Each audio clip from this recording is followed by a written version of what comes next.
Hello, I'm Emily Pieters, and I've made an Edwardian walking dress for the character Vixen Pieters from the Janacek's opera, The Cunning Little Vixen. I chose an Edwardian setting for this project because I found Janacek's animal world to be full of gossip, politics and drama, despite the apparently whimsical woodland setting.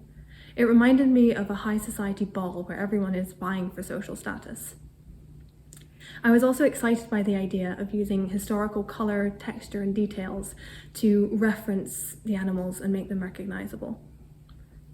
I found Vixen Pieters to be a fascinating character in her depth and nuance. On the one hand, she is a tragic character, a product of her circumstances. She's violent and harsh and beaten down, but at the same time, she's every inch the fox, with playfulness and mischievousness. Through everything that's thrown at her, she maintains a sense of dignity and pride, and I really admire that about the character. I wanted to honour that with a sense of elegance in her costume, and I felt the Edwardian S-curve silhouette really fit the silhouette of a fox perfectly. When choosing the pattern for this project, I was looking for something with a clean line and the strong S-curve I felt reflected the shape of the fox so well. Nora Wall's pattern for a 1906 to 1907 walking dress comprised of a bolero jacket and skirt fit that perfectly. I loved the long sweep of the skirt and the proportions of the jacket. To help structure and exaggerate the silhouette, I made Edwardian undergarments, including a straight-fronted corset, a boned bust bodice or bust improver, and as well as the bloomers and bum pad.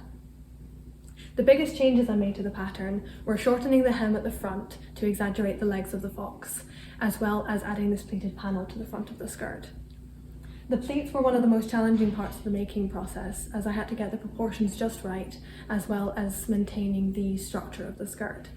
In the end, I backed the pleats at the top with a lawn panel, which helped support the waistband, while leaving the bottom pleats free for movement. I spent a lot of time studying real foxes for this project. I wanted to create a design which was recognisable as a fox without further explanation. It all came down to the colour placement and proportion. The balance of orange, white and black were critical and what really made the difference in making it look like a fox. Another thing I discovered in my research were the variations in colour that real foxes have in their fur. I wanted to include that in my design, so I decided to create an engineered print based on Art Nouveau influences from the time period. Making a dress which is also a fox meant finding the perfect fabric. For me, that always had to be velvet. I found this beautiful silvery grey long pile velvet which had everything I wanted in terms of texture. I then over-dyed it to create the orange rusty brown tones of the fox.